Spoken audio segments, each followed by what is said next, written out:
If you are here in our Zoom room, I want to invite you to turn your camera on here if you're comfortable. For many of us, seeing one another's faces is an important part of how we know that we are still connected to the beloved community, even as we are virtual. So if you're comfortable, go ahead and leave that on so people can see you and we can enjoy this form of community. One other note here on Zoom, there's a little speech bubble down in the middle of your toolbar, just below the video screen labeled chat. You'll use that feature when we come to the time for passing the peace, for joys and concerns, and other places where it is your turn to participate in the service. The First Unitarian Universalist Church of Indiana, Pennsylvania is a member congregation of the Unitarian Universalist Association. We're one of many self-governing congregations united in a web of mutuality that creates the denomination. We have neither creed nor doctrine. Instead, we teach that all individuals have the right and the responsibility to discern and follow their own spiritual path. But we come together to support and assist each other on those journeys and to build the beloved community together. I invite you to stay after the service for conversation and a bring your own coffee hour. I open up the mics at that time and you are welcome to check in about how you're feeling, what's on your mind and heart. And now I invite you, before you take a breath and settle into a spirit of worship, there are a couple announcements. So I do want to let people know that the solar panels are going up on the church. If you want to swing by and go look, you can certainly do that. It's pretty exciting to know that even as our building has been closed, we are furthering our work toward being environmentally friendly. And now let's take a breath, and I invite you to settle yourselves into a spirit of worship.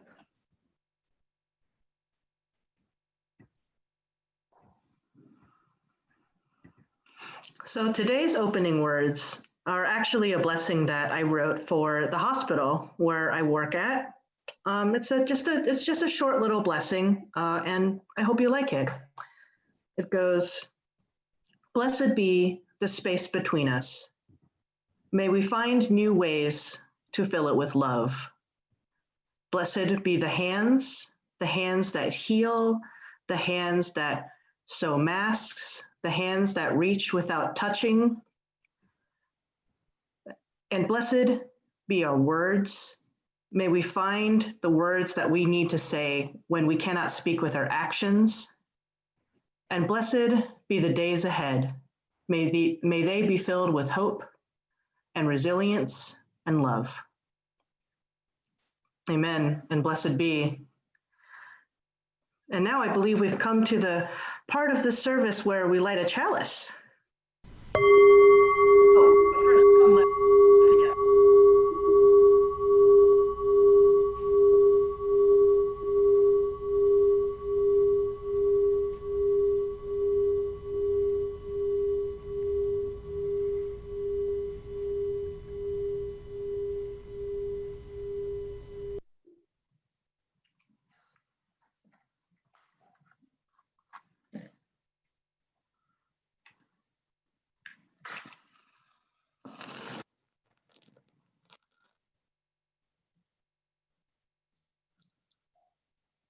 If you have a chalice or a candle, you may light its flame now, and you may want to type, "The flame is lit," wherever you are in your chat bar.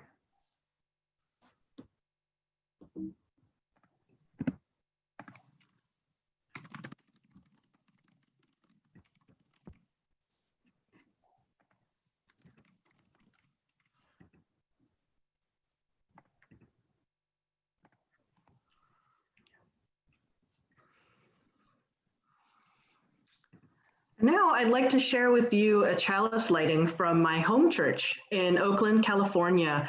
This is the chalice lighting that we would use at our multi-generational services, and it was from Chalice Camp.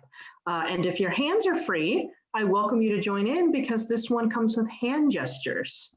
I think Reverend Elizabeth is also going to put the words in the chat bar. So if you need to follow along with the words in the chat bar, you are, of course, very welcome to do so. So it goes like this.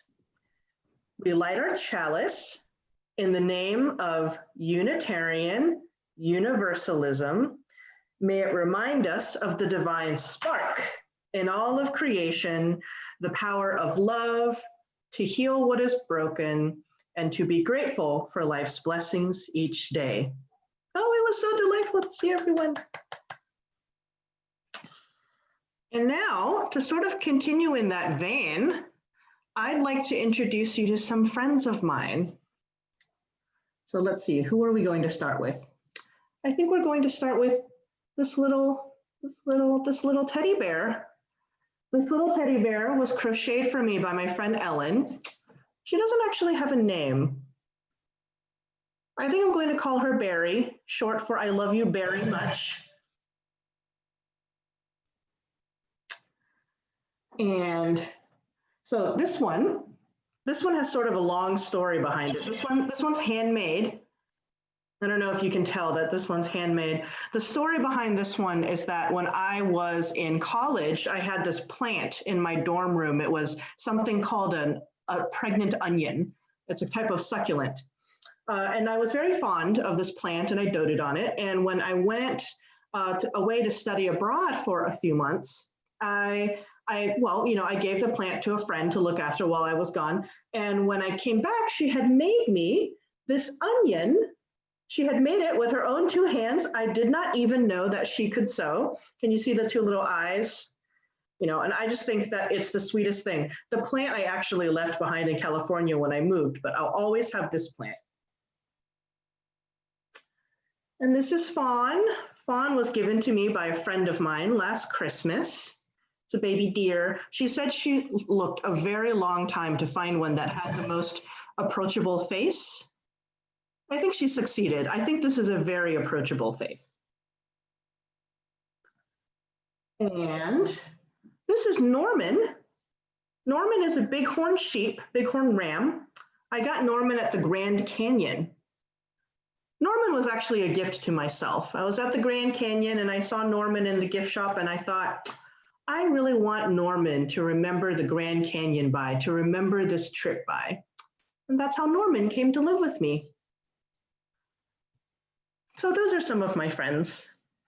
And for a long time, for most of my life, I didn't really get stuffed animals. I was sort of like, well, they're cute, they're cuddly. This one's Pusheen.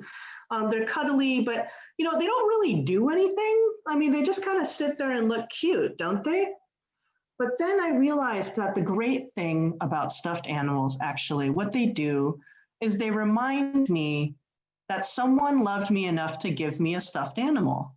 And so now whenever I look at Pusheen or Norman or Onion, or I'm running out of space in my arms now, Fawn, I remember that someone loved me enough to give me something to remember them by.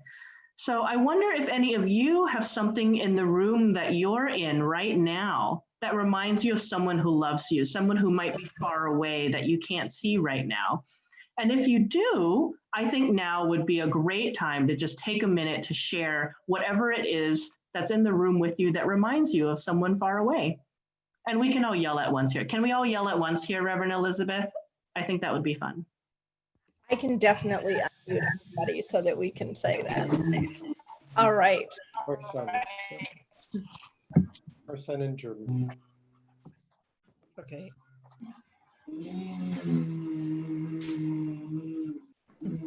Does anyone have particular friends of their own? My Friend. ancestors. Oh, I see a photo. Oh, someone's talking about their art. Yeah. Yeah, I think it's good, to take some time out of the day. Just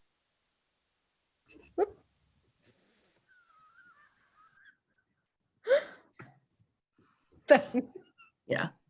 Yeah, I think it's so good to take some time in the day to look at something and, ooh, someone's got a little sculpture of a kiwi or something there, it looks like.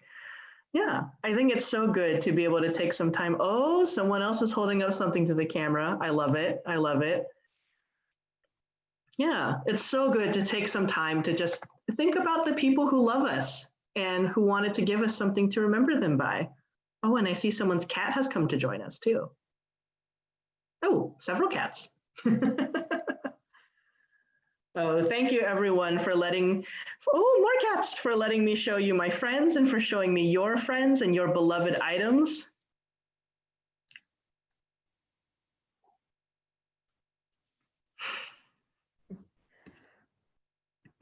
Thank you so much. That's a great reminder in our time for all ages. And now the next piece of our service is where we pass the peace. Normally in our congregation, we would do that physically by shaking hands. Here we do that by typing a short blessing for those present in our chat. So you might say something like, peace be with you, namaste, blessed morning, salam alaikum, bright blessings, shalom, or blessed be.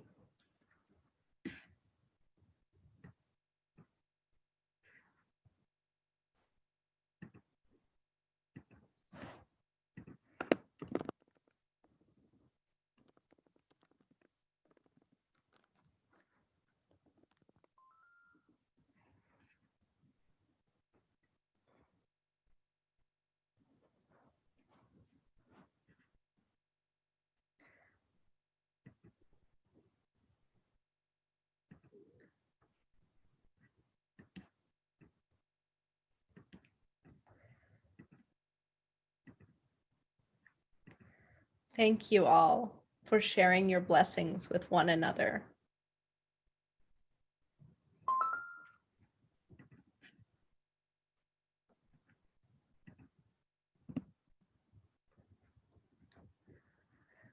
And now, rather than doing our pastoral prayer and our centering music, we're going to do a moment for the UU moment first. Because today, I want to take a moment to talk about what's going on in our country today, what has been going on for the last couple of days, all across the nation, where people are in the streets, people are demonstrating because there has been violence perpetrated by police against people of color, against Black men in particular. And that is a hard truth. And it is hard to see protests which include property being destroyed and broken. But something that we have to remember is to stick with our own UU values in this time. It's so easy to get sidetracked with the whatabouts. But not one of our 7 principles calls upon us to defend property at the expense of human life. The core message here is that when love means resistance, we side with love. When human life needs defense, we side with love. We know that every person is worthy. Every person is deserving of dignity. Every single person has a life that is unique and precious and matters. And I am proud that here I have not seen a need to do so much of that 101 level education. This town already has a police chief who says Black Lives Matter, who made a clear statement before a single protest needed to happen. But that is not true in all of the places across this country. And people are sad. People are hurting. People are angry. And I want us to remember, as Cornel West said at the UUA General Assembly a few years ago, and again in his writings, justice is what love looks like in public. We are people who side with love. We are people who side with justice. We are people who believe that every single life is precious and worthy. And I think that we can go on doing, saying, being all of that together. So may you be surrounded by love, and may you create loving, safe sanctuary spaces for one another and for our greater community. Blessed be. I'm going to share and hope you will join with me in speaking aloud our 7 UU principles.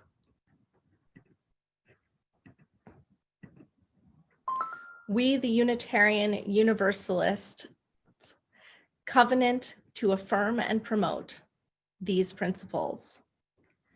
We honor the inherent worth and dignity of every person, practice justice, equity, and compassion in human relations, accept one another and encourage spiritual growth, support the freedom to search for what is true and right in life, ensure that all have a vote about matters that concern them, work for a fair, peaceful, fair, and free world, and care for planet Earth, the home we share with all living things.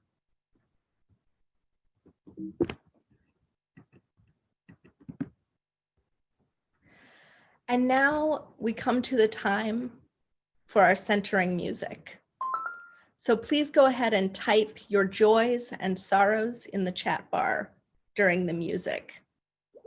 Our music for centering is the hymn number 123, Spirit of Life. You are welcome to sing along as you feel called.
Thank you. Today, we hold room in our hearts, room in this space, and we join hearts and minds together for the milestones of our living, the grief, the joy, the hurt, and the blessings. We hold room in our hearts for Brandon Vick, whose grandmother in Amarillo tested positive for COVID. We hope that for all those whose family and friends have gotten coronavirus, for all those who worry that their families and friends may get coronavirus, for all those who work in healthcare settings and are proximate to this deadly disease day in and day out. May we hold in care and comfort one another. Last week, we reached a milestone, a sad and terrible milestone with more than 100,000 people who have died in these past 3 months from COVID-19. This is a place that we never should be as a country, as a people. We lament every death that has happened, and we hold to the hope that government action, that people working together, that people being responsible for one another's safety, as we know that we are called to be, will slow death rates, will give us time to come up with vaccinations, with better treatments, with all kinds of scientific and medical advances. And we hold on to the blessing that in this age of technology, we can still be together, even as it is dangerous to be together in person, that we still belong to a precious community.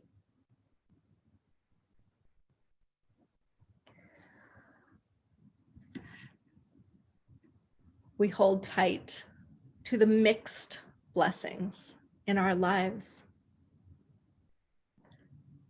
We hold to the blessing and note that Juanita was able to attend the wedding of Juanita and Judith's niece by Zoom. And that is yet another blessing of technology, to be with family in these times. Outdoors, the weather is becoming beautiful, and it makes our hearts glad. And we are at the time of year when people are graduating. For Becky, whose son has graduated from high school and whose other son has moved away from home, we hold Becky in joy and share in this celebration.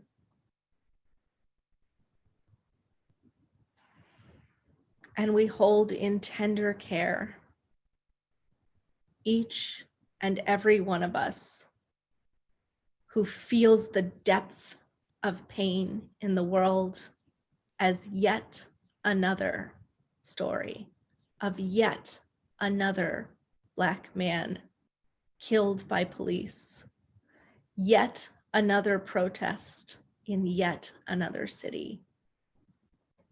We hold in our hearts all of that pain, anger, overwhelm, the broken trust of believing in a system and having it fail again and again.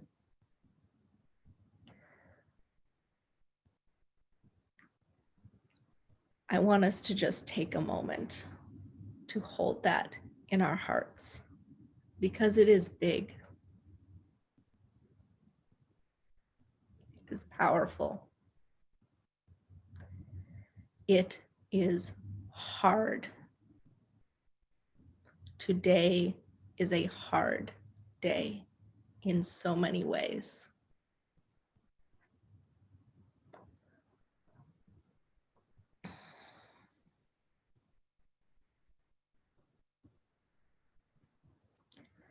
And yet,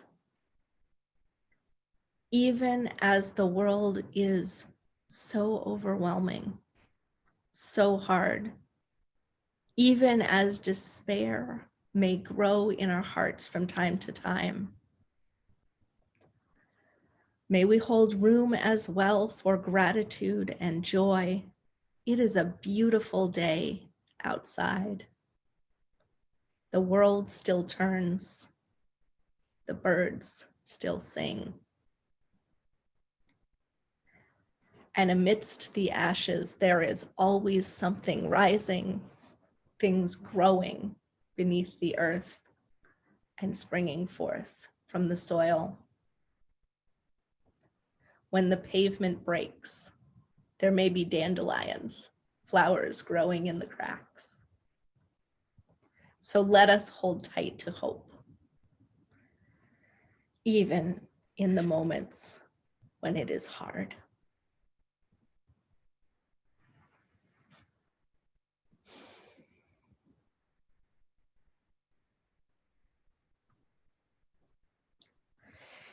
In times of fragile hearts and tender sorrows, may we find comfort and strength here.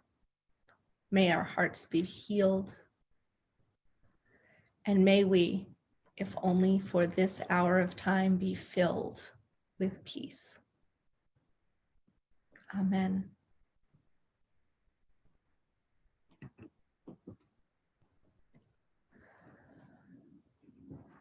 This is the moment in our service when we encourage you to give online. Our PayPal is office@firstuu-indianapa.org. And if you are giving a regular pledge, you can still mail checks to the office or drop them by the building. You can't go inside the building, but you're welcome to bring us something in an envelope. But if PayPal is easier for you, that is an option as well. We give a portion of our plate every single Sunday to a community organization.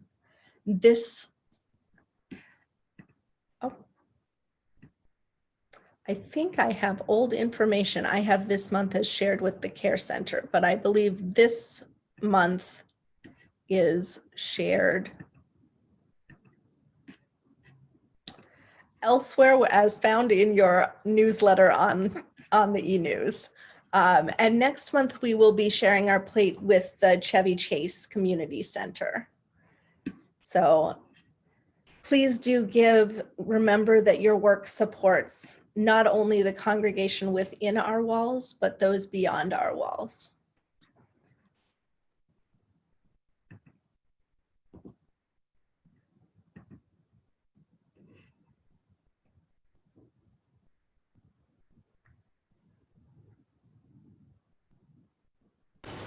I will be singing Make Channels for the Streams of Love.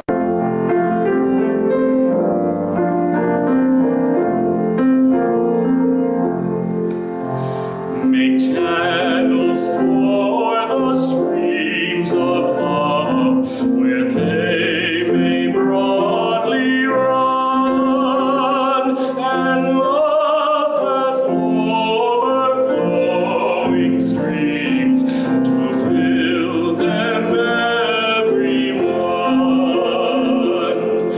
But if at any time we cease such channels to provide, the very fountains of love for us will soon be parched and dry. For we must share if we would keep this gift all else above. We cease to give, we cease to have, such is the law of love.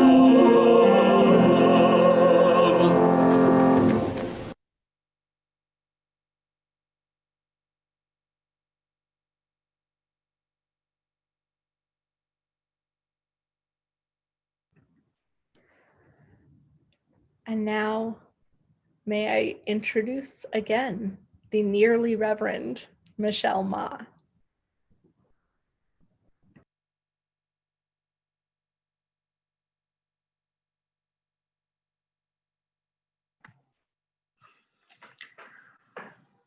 Hello again, everyone. And thank you to Reverend Elizabeth for that beautiful prayer. So by now, I think you all know that I'm a hospital chaplain. I work at the Cleveland VA Medical Center. And you might be expecting the kind of homily that's full of stories of what it's like to be a hospital chaplain right now in the time of COVID-19.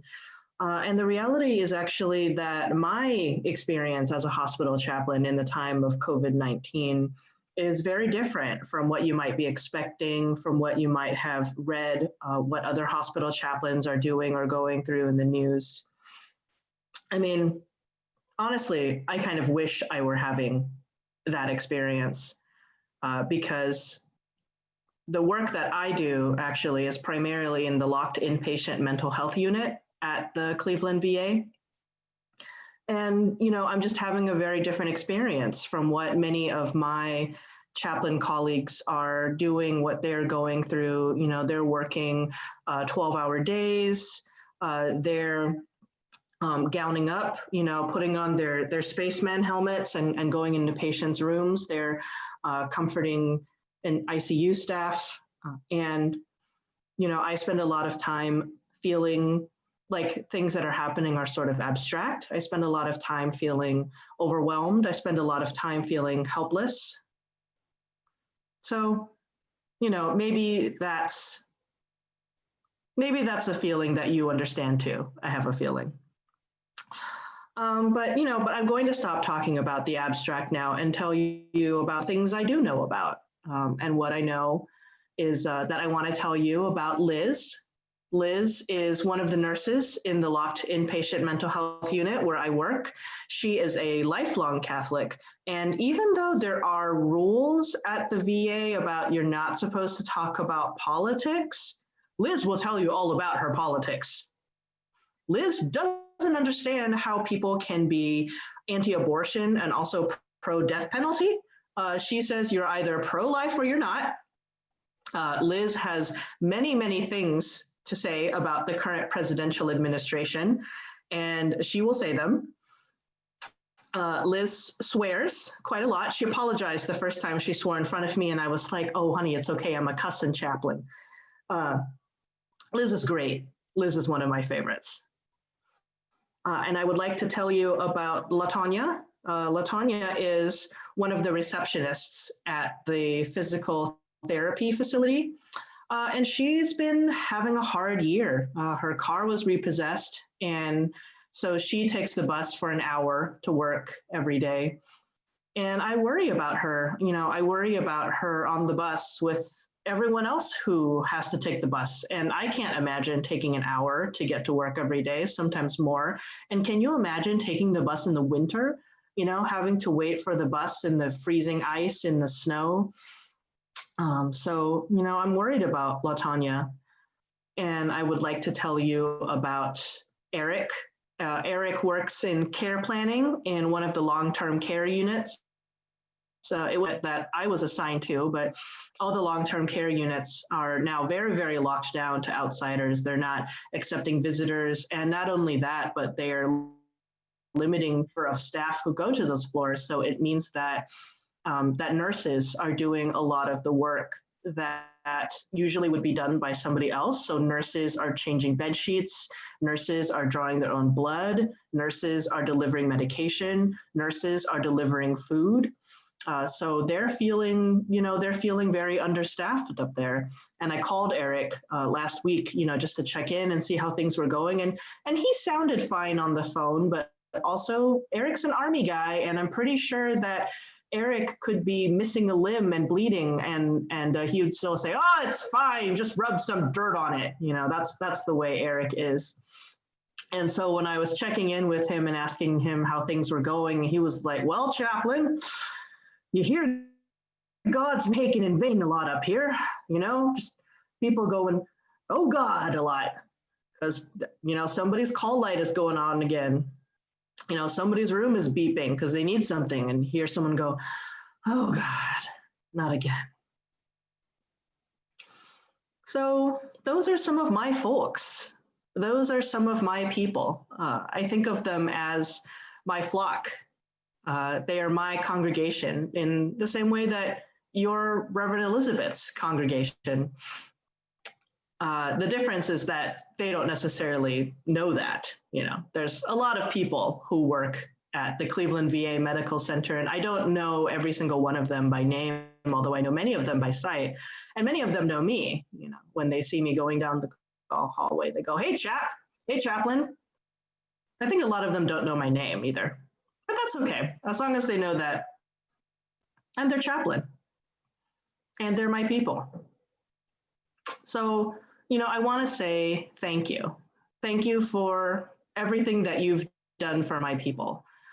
Maybe you donated food, maybe you sent masks. And, when I say my people, I don't just mean the Cleveland VA. I'm not assuming that you all sent things to the Cleveland VA, but, I feel like all healthcare workers are my people right now. Some of you might be healthcare workers, in which case you're also my people, and thank you.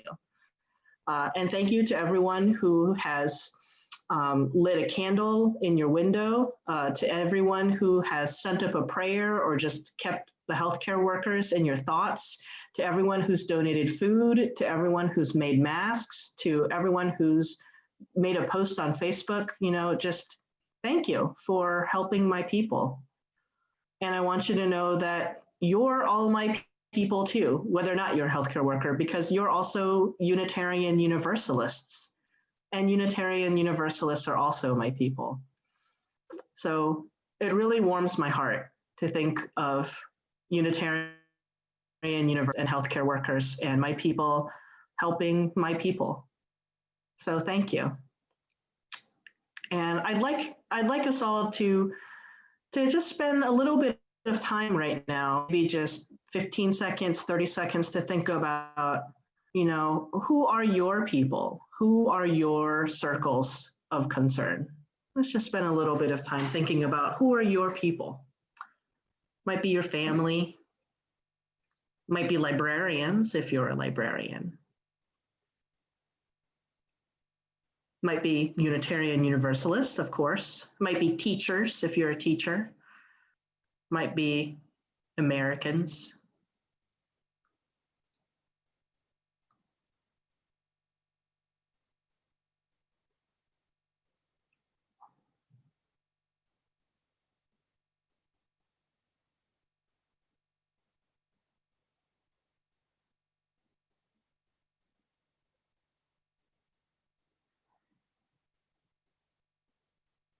Of course, the reality is that, I also think of all people as my people. I'm a Unitarian Universalist. I believe that all people have inherent worth and dignity, that we're all part of a web of interdependent life. I'm grateful that Reverend Elizabeth had us read the 7 principles earlier, because as a Unitarian Universalist, I also believe that I work toward a world where everyone can live according to the 7 principles, where the 7 principles are true and alive and lived, every minute of every day. It might feel like the world is ending right now. All the things that Reverend Elizabeth talked about earlier going on in the world, in the country, all those things that we prayed for. Besides all those big things, there's also just the small things going on in our lives still, all the joys and sorrows and concerns and celebrations. And it all just feels really overwhelming. Fires, mass shootings, this virus. But through it all, I remain faithful. Faith to me is loyalty, it's fidelity. We talk about dogs being faithful companions. We talk about being faithful to our spouses. You know, that's what faith means to me. It's loyalty, it's fidelity. And I am faithful to humanity. I am faithful to the cause of justice. I once met a very wise man, a minister in Palestine, actually, in the West Bank. He was a minister in Bethlehem, who said to us, even though I know the world will end tomorrow, still I go up the hill and I plant olive trees today. Though I know the world will end tomorrow, still I go up the hill and I plant olive trees today. Maybe the world is ending, but maybe that means that there's a new world on the horizon, and that world is going to need olive trees. They're going to need olive oil, and they're going to need olive fruits. They're going to need olive wood. So the world needs us. We need the world.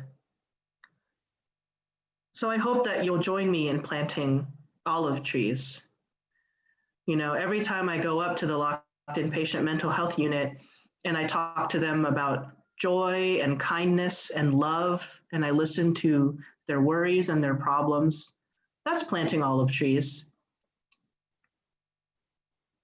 Every time you speak to a child, teach them lessons about the way the world works and the way the world ought to be and how to live as a Unitarian Universalist, that's planting olive trees.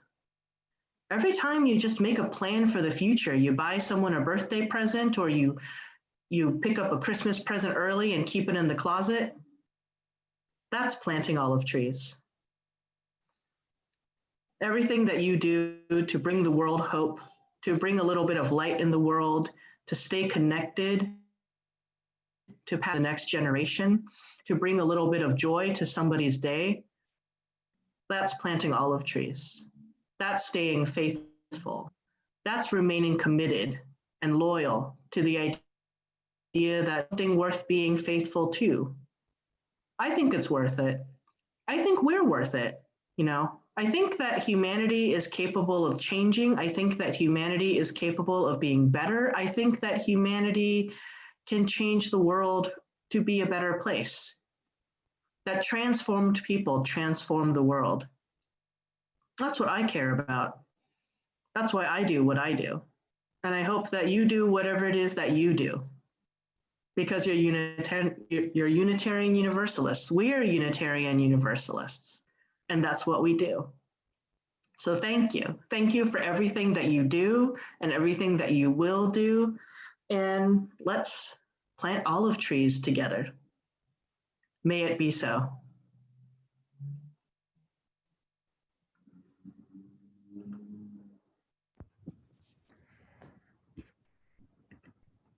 May it be so. Oh, I would like to say a word about the closing hymn. Actually, I almost forgot. Can I?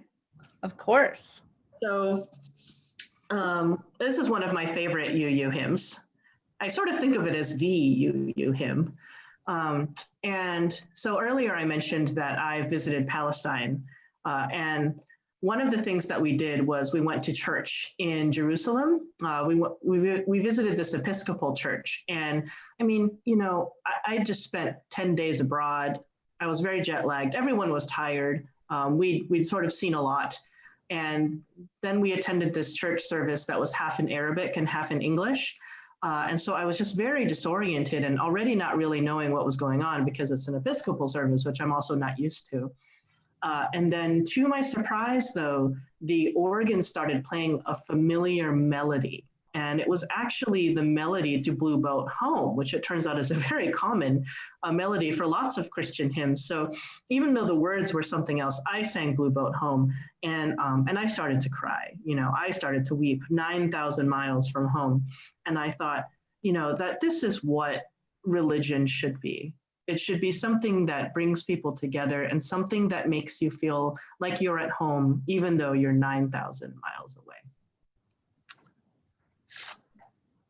So that's my story. Thank you. Thank you. So our closing hymn is Blue Boat Home. This is a wonderful jazz rendition that Laura and Dave Ferguson put together from our congregation.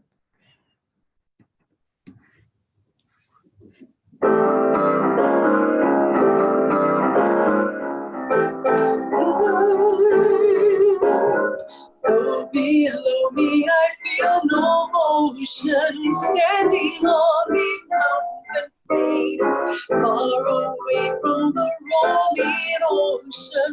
Still my dry land heart can say, I've been sailing all my life now, never harbor or port have I known. Wide universe is the ocean I travel, and the earth is my blue boat home.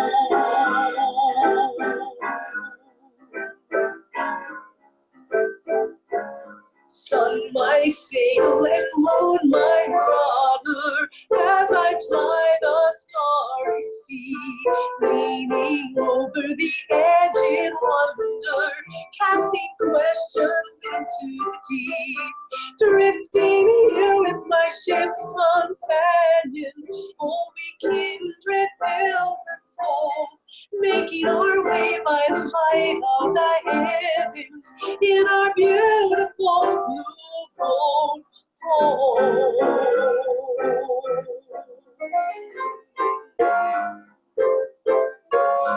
I give thanks to the waves upholding me, hail the great winds urging me on, greet the infinite sea before me, sing the sky my sailor's song.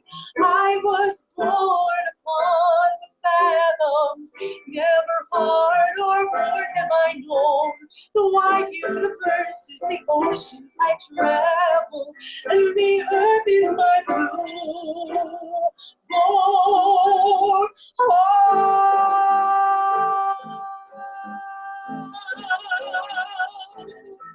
My blue boat home.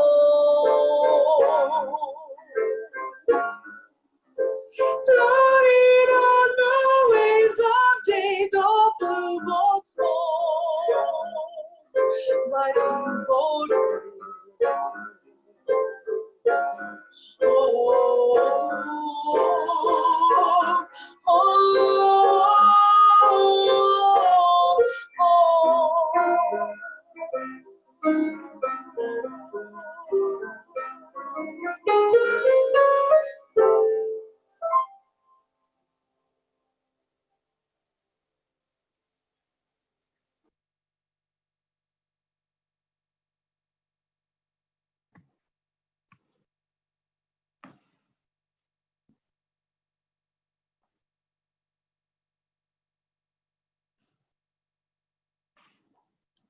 Reverend Elizabeth, you're muted. Thank you. That was just lovely. I got distracted by how nice it was. But now is the time when we extinguish our chalice flame. And we can do that together today with Josiah Gromley, who will be doing that for us.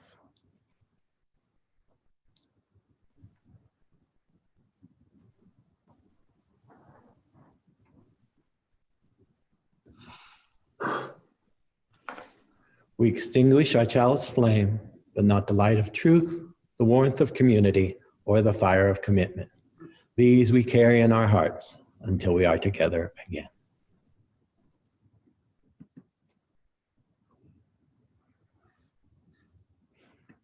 Well, friends, I'm just going to repeat that though I know the world may end tomorrow, still I choose to go up the hill and plant olive trees today. And I hope that today you plant an olive so that someone else can enjoy the fruit that it bears in the future. Amen and blessed be. Go now in peace.